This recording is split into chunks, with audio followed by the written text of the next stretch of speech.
Oke, baik. Selamat pagi. Assalamualaikum warahmatullahi wabarakatuh. Jadi, pada kali ini saya akan menjelaskan materi tentang komunikasi massa.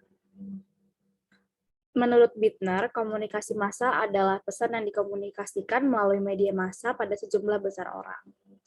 Jenis komunikasi yang ditujukan kepada sejumlah halayak yang tersebar, heterogen, dan anonim melalui media cetak atau elektronik, sehingga pesan yang sama dapat diterima secara serentak dan sesaat, menurut Rahmat.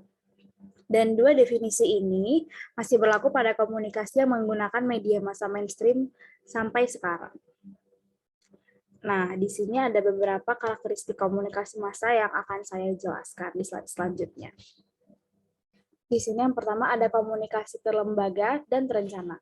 Penyampaian pesan adalah suatu lembaga yang melibatkan banyak orang dan proses yang rumit.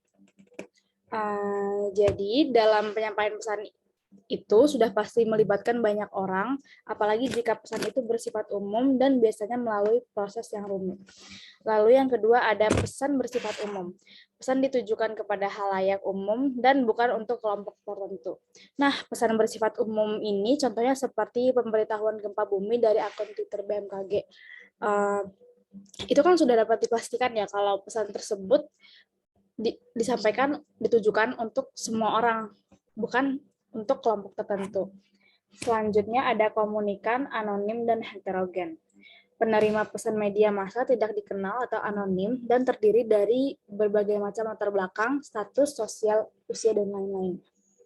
Jadi penerimanya itu penerima tidak dapat diketahui, tapi sudah pasti yang menerima itu banyak dari berbagai kalangan dan latar belakang.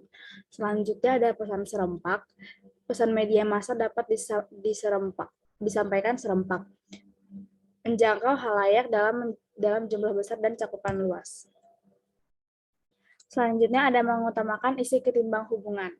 Proses komunikasi lebih mementingkan isi pesan ketimbang hubungan dengan penerima atau pemirsa. Jadi contohnya itu seperti penyebaran gosip. Kalau di sosial media yang suka nyebarin gosip itu, kan mereka lebih mementingkan isi gosipnya ya daripada tanggapan orang-orang yang akan menerima gosip tersebut. Selanjutnya ada bersifat satu arah, yaitu komunikasi massa tidak bisa berjalan seinteraktif komunikasi konteks lain. Terus ada stimulasi alat indera yang terbatas. Alat indera yang terstimulasi tergantung media apa yang digunakan. Jadi contohnya seperti kalau kita lagi nonton, itu kan indera terbatas ya. Jadi ada dua, indera pendengar dan indera penglihat. Selanjutnya ada umpan balik tertunda. Umpan balik yang diterima media massa sebagai pengirim pesan bersifat tertunda atau tidak segera. Oke, next ini ada beberapa karakteristik isi pesan media massa.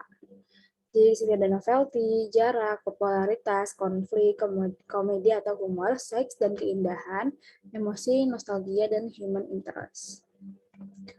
Selanjutnya di sini ada fungsi komunikasi massa.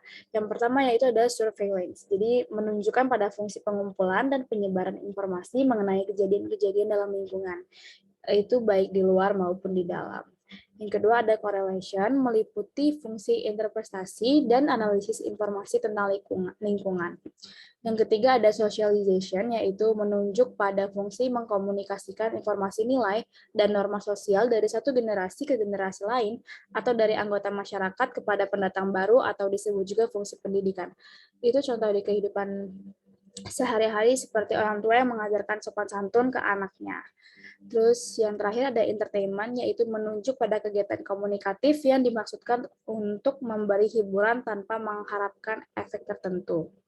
Nah, yang ini juga sudah sering terjadi di kehidupan sehari-hari. Selanjutnya di sini ada pandangan tentang efek komunikasi massa. Yang pertama ada efek kuat. Media sangat berpengaruh kuat. Nah, maksud dari ini tuh media memiliki efek yang sangat kuat untuk mempengaruhi bahkan memerintah terhadap halayak. Seperti contoh banyak orang yang termakan berita hoax yang disebarluaskan di sosial media dan menganggap bahwa berita itu benar. Selanjutnya ada efek moderat, media kuat tapi terbatas. Nah, efek moderat ini dia cukup berpengaruh terhadap apa yang dipikirkan orang tapi tidak dapat merubah sikap. Contohnya masyarakat umum gak semuanya kan tahu tentang selebritas Akan tetapi karena media terus-menerus memberitakan seputar selebritas tersebut, maka masyarakat umum bisa dipengaruhi untuk berpikir bahwa tentang kehidupan selebritas itu penting. Selanjutnya ada efek terbatas. Media tidak berpengaruh kuat dan terbatas. Jadi teori itu memandang bahwa orang aktif memilih menggunakan media untuk memuaskan kebutuhan tertentu, contohnya di era TV kabel seperti YouTube, Netflix, Disney Hotstar, dan lain-lain, memberikan fasilitas kepada penonton untuk memilih sendiri kapan dan bahkan di mana mereka mau menontonnya. Jadi bebas sesuai keinginan penggunanya. Oke, baik. Sekian saya cukupkan penjelasan materi dari saya. Terima kasih.